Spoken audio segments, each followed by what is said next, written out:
Oh no. Staring at you crazy. I with all Okay. the pollen. Yes. Okay. Five, four, three, two, one. Hi, Christine. Welcome to the Make Life Rich Movement podcast. Thank you so much for coming on. Thanks for having me. So, Christine, you are so unique in the fact that you have built a true home for senior citizens that previous to living with you were complete strangers. And now you are providing them with a beautiful space to live out their still very active elder years in a way Yep. that I find industry disrupting, groundbreaking. Like you're the true unicorn of the senior care living facility industry right now. And I'm just so thankful that Instagram brought you across my feed because you are just doing such beautiful, amazing work. And I just can't wait to ask you a million questions. So thank you Thank for your you. work and for your facility. It's so beautiful. Thank you so much. That's very sweet of you to say. It's been an honor. It looks as though it has been, and you can really tell that you are truly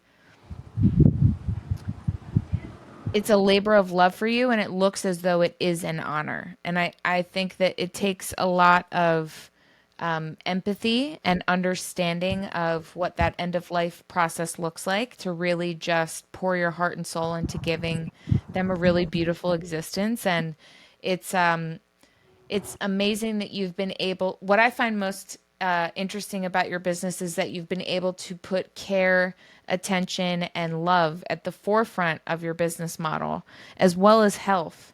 And it's kind of just cascaded down in such a beautiful way to create something really special.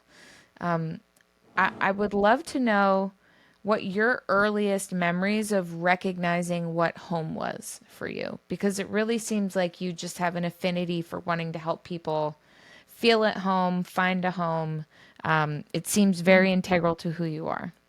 Yes. Well, I had a really good childhood. My mom always would cook meals. They came from the Midwest, so Minnesota, and just love and care and home cooked meals and health, and that's what our seniors deserve. There's so many places that it's processed foods, horrible, like hot dogs every day.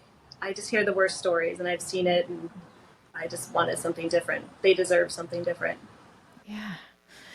It is important that you discuss like eating together, hanging out, and the fact that your home that you've created, and I don't even want to use the word facility unless you do, but it you've provided and created a home for these people, and it seems really beautiful for so many reasons, but I love so much that it is named after your Aunt Rosemary. Yeah. And it seems as though you became very acquainted with what the senior living facilities are like on a grander scale because of your aunt. So could you kind of walk us through who your aunt was, why she was so special to you, and kind of what her last years were looking like in terms of her care?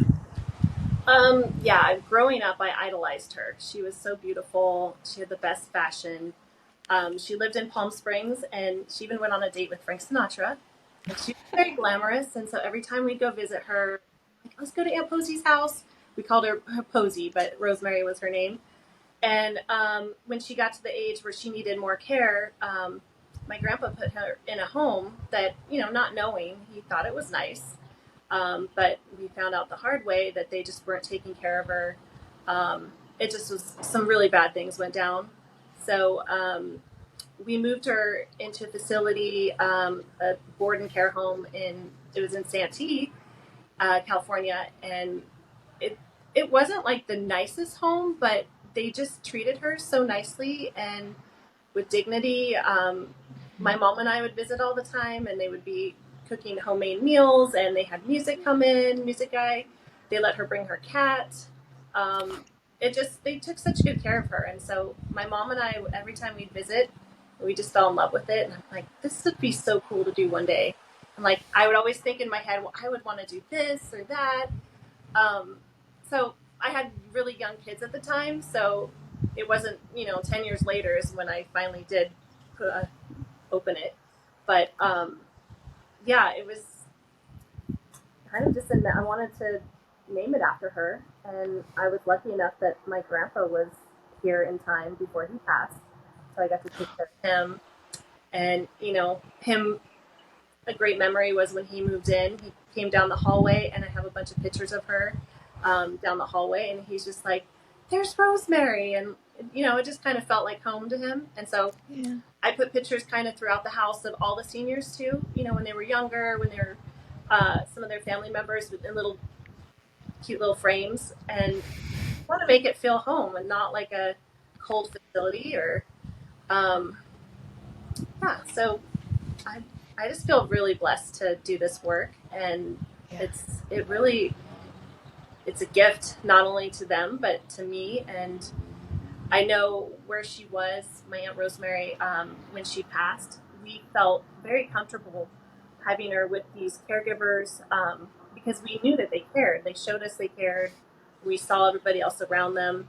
Um, it's great. And that's, I guess, just ideally what you're looking for, especially for people that can't always be with their loved one, someone to care, even just to sit and listen with them if they want to tell someone something. I feel like there's a great lack of there's almost like a robbing of humanization the older you get. It's like you're not entitled to have this attention, or like for someone to give you the respect of sitting there and looking you in the face and having a conversation with you, or getting a meal where you're sitting with others and you're discussing things. It's always, it seems to be quite rushed. To Yeah. rush someone and to have it be very scheduled, and it's almost like a baby in the beginning of life and an elderly person at the end of life. There's so much care and humility that needs to be put into interacting with them in a way that is deserving of who they are and the life that they've lived or they're going to live. And I do wonder, I recently read a book where the woman was explaining that if you can focus your business, no matter what it is, on the age groups of 67 plus, you are guaranteed to have a market because they are so severely underserved. And the one place that the woman said she was the most concerned was about the housing in from their 70s to their 80s, Hmm. and then a final living facility for their 80s and beyond. Right. And we literally don't have enough facilities Hmm. to handle the amount of elderly and octogenarians that are coming in like the next decade. That's And scary.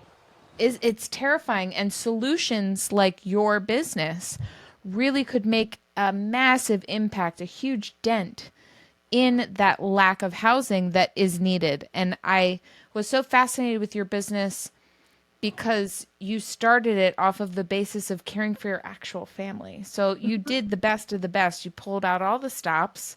Could you run us through what a common day in the facility is like, even a boring day, because it doesn't seem to be really, you don't really allow them to have a boring day, which I love so much. But Yeah. what is a day like in the facility? Well, so they wake up, we get them up, get them dressed for breakfast. We try to get everybody at the table sitting there together. There's always really great conversations that, like, I enjoy just listening to them talk to each other and the stories I learn about each one of them when they're chatting. And so they have breakfast. After breakfast is usually a lot of times they'll want to come out here, the backyard where they can. Behind me there is my chicken coop, and they love watching the chickens, especially when it's nice outside. There's a lot of birds. I have an owl house that has a camera inside of it. Which I don't have owls in there yet, but they'll come eventually, and Yes. that'll be fun because we'll watch the babies grow up in there. I have other bird houses, and there's butterflies, all sorts of things out here to watch, and we talk. And I have a mini golden doodle that I bring up sometimes that they love, Sophie. I bring her up. We have music people that come. We do crafts. Um, Lunch is at 12, and that's our biggest meal. So we always make a healthy lunch with vegetables and fruits.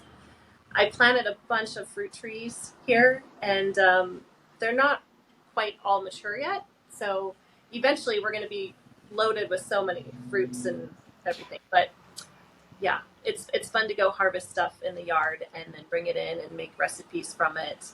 They enjoy it so much too, just to bring stuff in, and they're like, "Ooh, what is that? What can we make with that? I don't know. Let's look. Let's look at recipes. What should we do?" And we had my aunt or my mom loves to come up and do banana bread, so we call her Nana Banana Bread. So Oh. we have certain residents that get so excited when she comes up because they get Nana Banana Bread. Um, I don't know. I just try to do cute, like interesting things for them each day. Mhm. I mean, there's some days that are if it's cloudy out, and sometimes they just want to watch a movie or Mhm. not do much. So every day is Mhm. different. But the best parts are just sitting with them and chatting with them and listening to their stories, and um, Mhm. it's awesome. Yeah. It's like the best job ever. Oh gosh. I'm a crier and you just got me because what clicked for me about what makes your space so special is what you just said. Every day is different. Yeah, it That is. right there. That's so There's beautiful. sad Like days every day is too. different. I mean, it's hard because I get really attached to them, and it's hard when Yeah. they're you know transitioning to pass, and you're trying to like make excuses up. Well, let's try this. Let's do this, and it's a natural thing. But Yeah. at the end of the day, you just want to be around people that love you, and you want to be with caregivers. Like if the family can't be here, you want to be with people that know you and see you every day, and that have compassion and love. And I don't know. It's It's beautiful. really a gift. Yeah, it is a gift. It's quite um it's a luxury of sorts to have to be able to in 2024 spend such quality time with such I don't we don't prioritize our elders enough. Mm-mm. And there is a really big rift between the knowledge that they have and the ability for people to listen to receive it. So I kind of find that really beautiful as well that you are just receiving so much knowledge from them. They've lived an entire life in such different times. What has been some of your, I guess, best advice that you've heard from some of your guests over the years? Just to enjoy every minute, and that life does go by fast. I know when my kids were little, I would always hear that. Like, just, it goes by fast. And at the time, I'm like, no, it isn't. It's actually, when they're like crazy running around the house and temper tantrums. But it really does go fast. And you want to, you know, treat each era as, it's something part of your life. And so you want to be proud of the things that you've done and like live it, like stop and think and smell the roses, to enjoy it, to really appreciate it, because some people, they don't live a full life. I've had friends that pass away at really young ages, and that's why I was doing real estate for 25 years, and I loved it, and I still do. My husband basically handles most of the real estate now, but I really wanted to find something that I loved that makes my heart happy, and that's another thing with talking to the seniors and my residents, that do something that makes you happy, because if you're doing something that makes your heart happy and you feel fulfilled, it doesn't seem like work. It's not work, really. It's more of like you're doing what you want to do, like Mm-hmm. you would do on your day off. You're doing it every day, and you're making their lives better at the same time. It's great. You're the true embodiment of your purpose and your passion aligning to create just a better world for other people, which is what I love to highlight the most on the show. I think there's a really beautiful trend over the last 5 years of a lot of entrepreneurs deciding that, the things they've been doing for the last 10 or so years, they're not about it anymore. And they're ready to do what makes their heart happy. And they're taking those talents from their past and using them to like put that on a pedestal. And I love so much that you had that previous experience 25 years worth of real estate, you've seen your share of builds and you know inside and out what are options that you could have in any kind of home. So, am I correct to believe that you built this home from scratch? And if so, what went into that for the purpose of it being a multi home place for so many individuals? I wish I could say I built it from the bottom up, but I didn't. So I had looked at many, just being in real estate. It was always in the back of my mind that I did want to do this.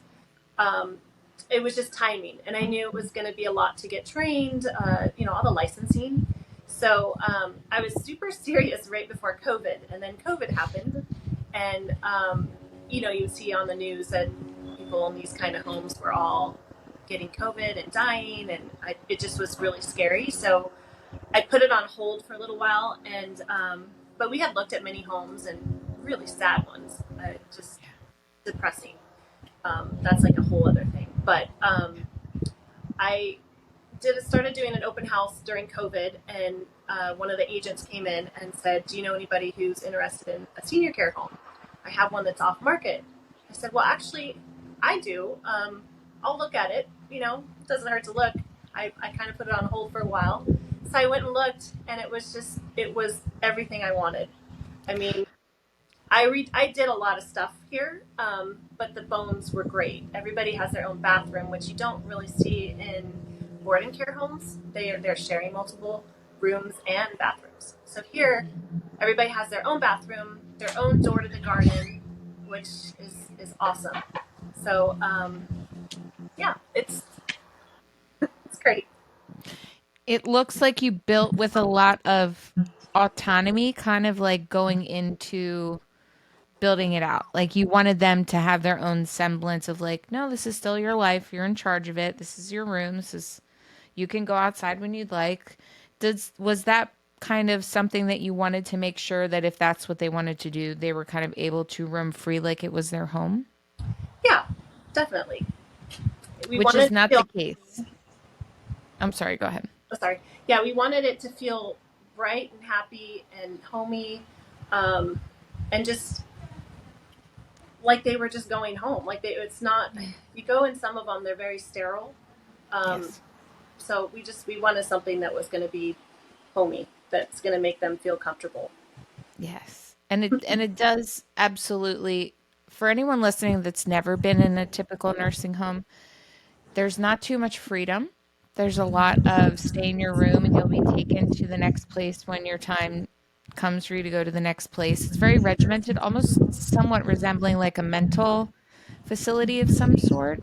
Mm-hmm. And you are the complete exact opposite of that. In essence, you've just given everyone a lot of roommates, and they've got a private chef, and they have a physical therapist that comes. They have a resident puppy to play with. They have their own backyard to go into. They have chickens to look after. You've given them a beautiful life, almost like they're the equivalent of their college years, but in their 80s and their 90s. Yeah, it's like the true Golden Girls. We love that. We watch that a lot. But right now, I have all women, so it's like actually the Golden Girls. It's so funny, and it's great. Yeah, they have their I little love that. shower, and it's awesome. Oh, that's so cute. I noticed on your Instagram when I was preparing for our conversation that you've had 390 some odd year birthdays in your facility. What have been some of your oldest residents? And, did they have any tips for how they got to be as old as they are and still living quite a vibrant life? My oldest one was my actual first one. Her name was Aline, and she was 101. So she was 100 when she came here, and then we got to celebrate her 101st birthday.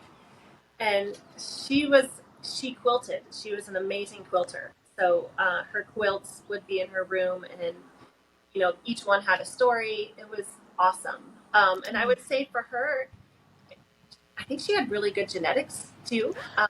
But she kind of had the personality that she just did what she wanted to. She didn't care what anybody thought, and she just was a lovely, lovely lady. I love that. But I think it all stems back from doing what you love to do. If you're in like a high stress job, where this one it can be stressful, obviously with regulations and different things that go on. But if you are in a job that you are happy in and that you love, your stress level isn't as high, and stress Mhm. is a killer. It causes Yeah. diseases. So, Yeah. It's definitely, it seems really apparent that that is the case. The more we try to ignore it, I think the more evidence there is to support it. But it does seem like the more of a peaceful day to day life that you get to have does add some years to your life. Would you say that you've seen some residents move into your home and then over time you notice they've got a little bit more pep in their step from the fresh eggs every morning, the vegetables they're getting that are completely picked from the vine fresh? Like they're getting so much nutrients, so much sunlight, yes, community. Are you I, seeing an improvement in their yeah, overall selves? I definitely do. Because sometimes even if they're coming from home, they're not they're not eating the right things. They're not eating as much. They're having like maybe a piece of toast with some peanut butter on it. Hmm. Um, but they come here and they get a full balanced like meal with Hmm. homegrown, even greens. Like if I make rice, I'll go pick some greens in the background and chop it up and put it in there. And it's kind of like with kids, you know, you're trying to hide certain vegetables. So we have our residents that don't like a lot of vegetables, but we get sneaky with it. But yeah, and even a lot of the families think my mom just looks so much better since she's moved here. Like her colors come back, and even like um, memory. I mean, I don't know. They say like she remembers me more. She just seems happier, even if they have a lot of dementia and they have good days and bad days. There's more good days, I think, when you eat right. Food is medicine. For sure. Absolutely. Do you allow, not allow, but do residents potentially stay with you on the premises until they pass on, or do they go to a Yeah, hospice facility? Oh, you have end of life care as well in your we facility? do. Yeah, I actually have Oh, yeah, all my residents can have hospice. So oh, um, when my one came, my first resident, she was here prior to me purchasing the place, and then obviously I had to get licensed and do my remodels. So they came back when I reopened, and she had been on hospice when she was gone. So I got to know this hospice company, and once they saw what I created, they started referring me a lot of people, and so yeah, we have a lot of hospice patients. That's the great thing is that when you get here, if you need a higher, like a level of care that certain board and cares don't take, if they're under hospice, you're able to have them here. And they send RNs, nurses, doctors, everybody just comes here. So it's great. You oh can boy. stay here. You got me there. My goodness. It's I don't know how I wasn't aware of that fact, but that makes what you're doing even more special because they are, in essence, in their final home. And Yeah. what peace that must bring them to know that they are safe and that they're going to have somewhere to stay until they go to the next place. That is such a beautiful gift to give someone, Thank you. especially, oh, it's so beautiful. You're going to make me cry. Oh God. It's really special. It really is. I'm quite familiar with the hospice system. My father passed away 5 years ago, and I can't imagine him being in his late 80s and having no children that could care for him and having to go to a place and die in a cold, sterile, yellow lighted place where someone comes by an hour after he's passed and notices he's dead. Like, that's the reality of what is out Yeah. there.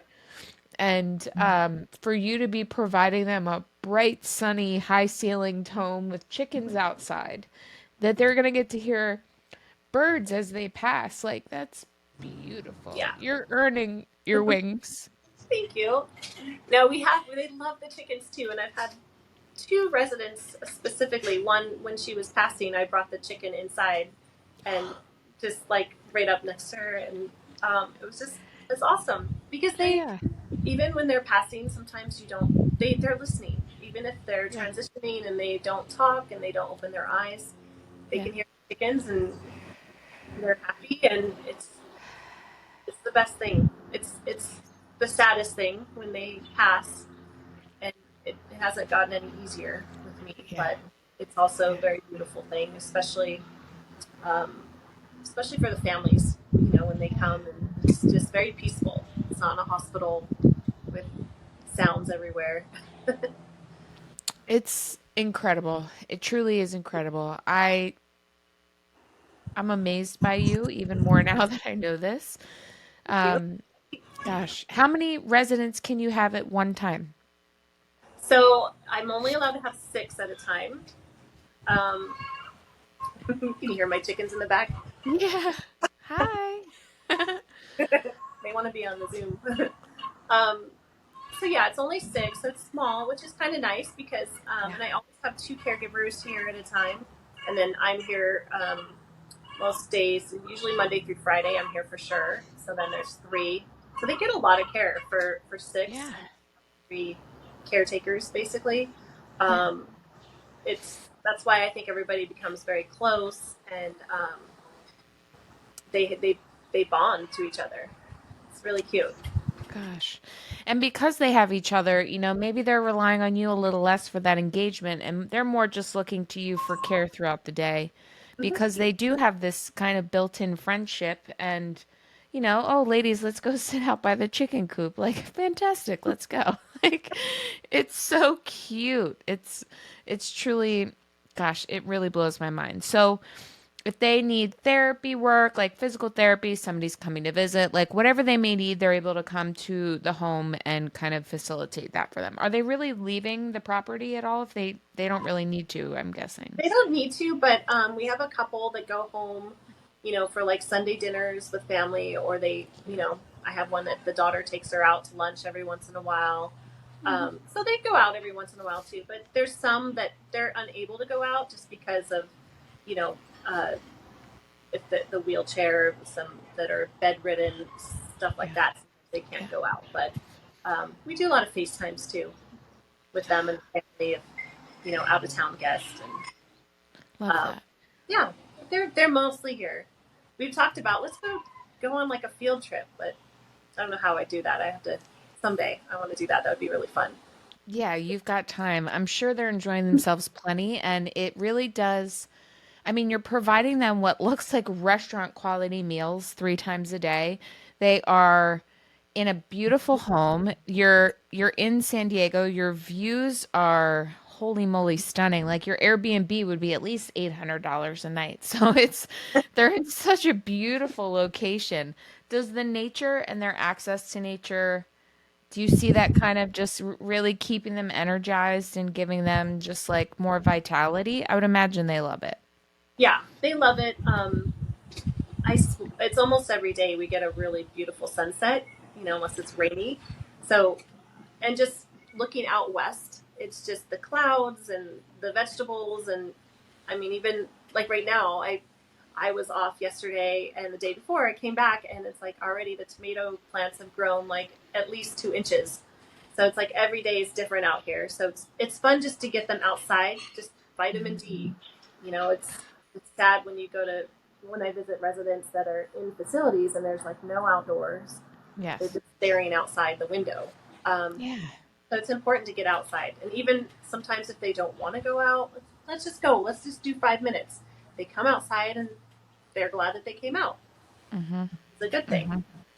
There's so much to look at and do. Yeah. And I would imagine, we've all met our 80-year-olds, 90-year-olds. Most times they're pretty pleasant, if not just even keeled, but there are times where they are upset and they are depressed and they are kind of recognizing I'm old. I'm going to move Yeah. on soon or, thinking about their life and what maybe they didn't enjoy. Do you ever hear any kind of common themes of regret or things they wish they could have done differently or anything you think might make an impact to someone listening right now? Yeah, I mean, I've heard some talk about relationships with their kids or friends, and grudges that they've held, and they wish that they hadn't done that. Um, not sweating the small things that may seem big now, but in the whole picture, it's really not a big deal. Um, Mainly that, but I've been lucky. I've had a lot of really good stories and good residents with great accomplishments, and I mean it's great. Even one of them, he was telling us a story with Pearl Harbor. Like he was there. He made eye contact with one of the fighters in the plane, and so just we hear so many stories like that. And we were all watching Pearl Harbor that day, and Herbert was his name, and he was just telling us stories, and he's like, "I'll never forget it. I was 7 years old, and yeah, it's you hear Wow. some great things." So crazy. It is interesting. You do have, in essence, your own time capsule right in front of you to Mm-hmm. know so many things firsthand. I think it's very overlooked the exchange that could happen and the type of relationships that could be struck between younger people and much older people. Um, in a time now, too, where we're so connected to technology, I worry about what's being lost in that generation that's kind of silently slipping away and not really being heard or thought of or recorded, even so that these things can kind of remain and pass on. If someone were, I guess, trying to start a home similar to yours where they live, as a realtor, what would be, I guess, their first steps in looking for a property? What things would you recommend that they put at the top of their list as you are now someone that owns one of these properties?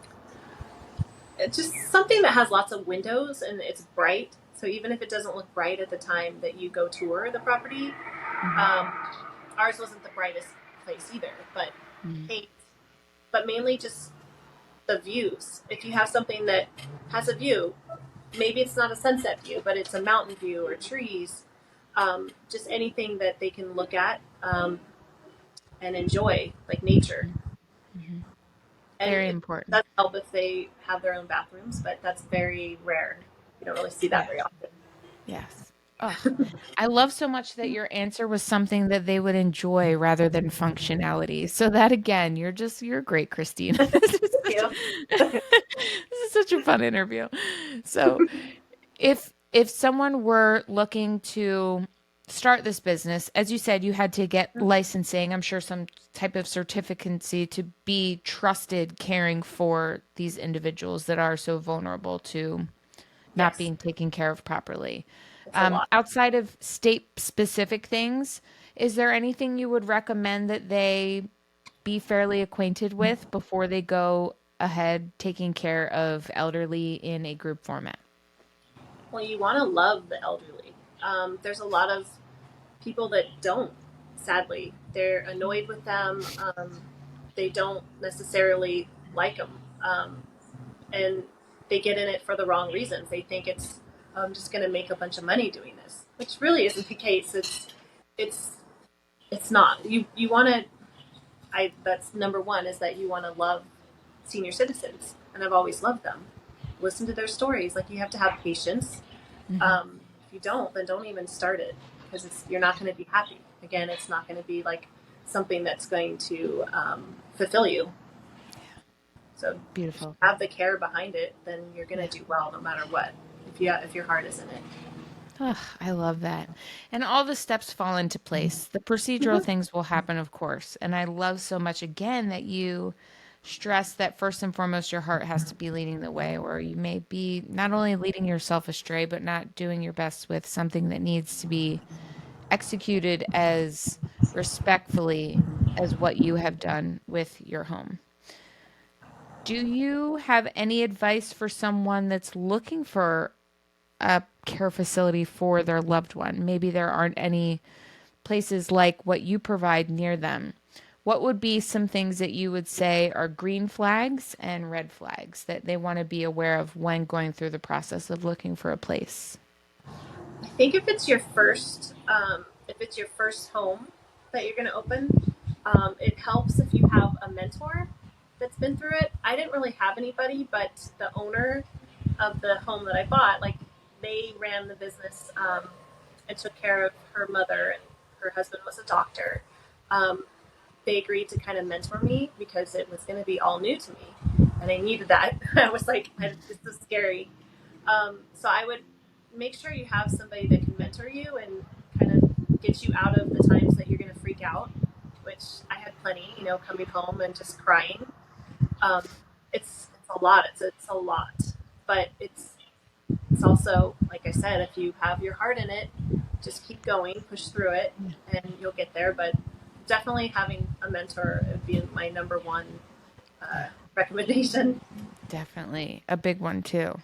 Yeah. I wonder how you, as you said, it is a huge amount of emotional labor that you're putting out every day and a lot of energy that's being expended to put such care into taking care of these people as if they were your family. How do you take care of yourself on the weekends and when you clock out to be able to get back at it again the next day and keep taking care of them as if they were your, in essence, your children. You're loving them as if you were their mother. It's so beautiful.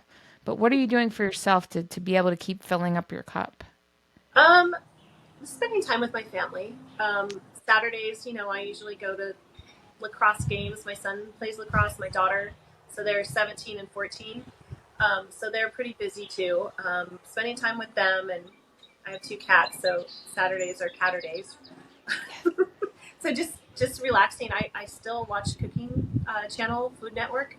I'm planning on sometime in the future making a cookbook and having it like around the facility and having certain residents' favorite recipes in there with pictures of them. And so, yeah, I think that would be kind of fun.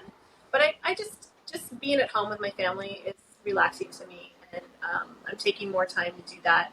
That's why now, like, I take Saturdays and Sundays off, and Yeah. but I'm still in constant contact with my Yeah. caregivers, and because I'm a little bit of a control freak, I want to make sure how's Margie doing, or how's we just there's just things. So I don't Yeah. relax unless I know everything's good, and I have the best caregivers. So that's another thing, you want to get the best caregivers and Yeah. treat them right because they become family.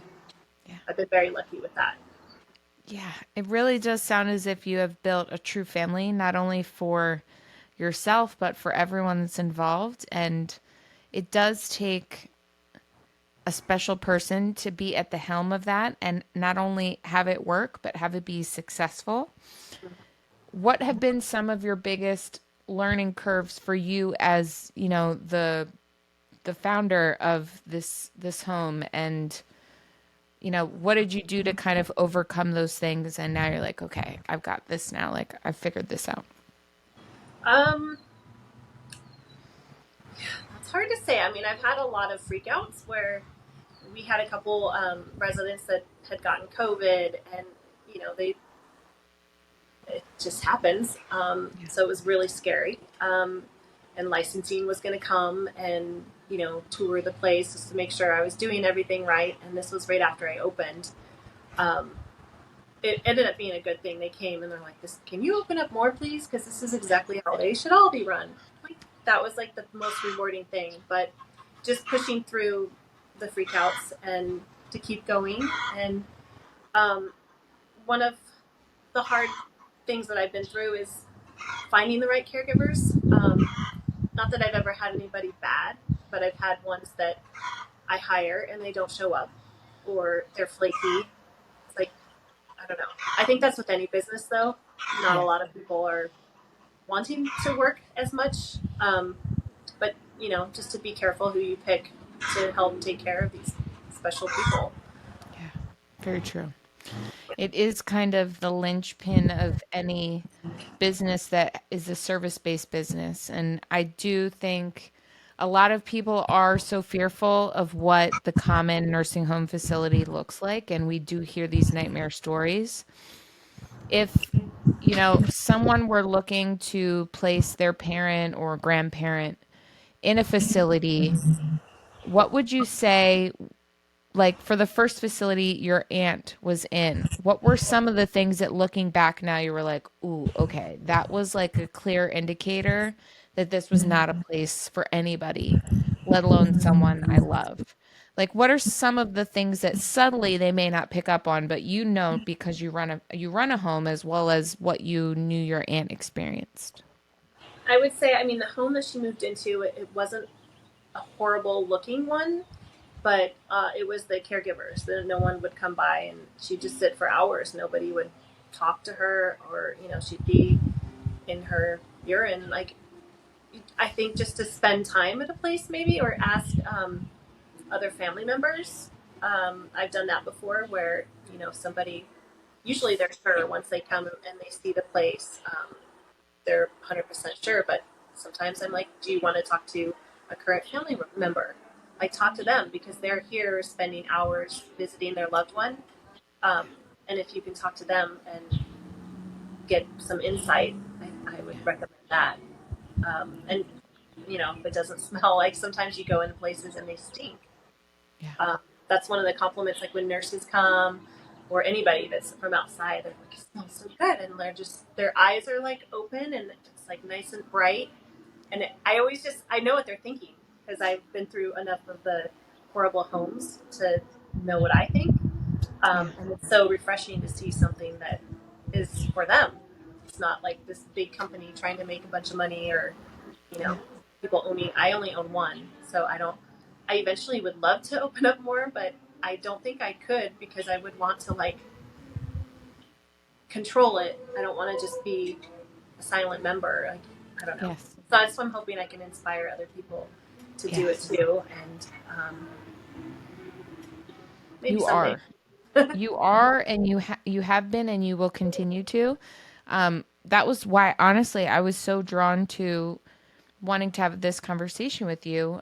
Where I'm from, I'm in Cape May, New Jersey.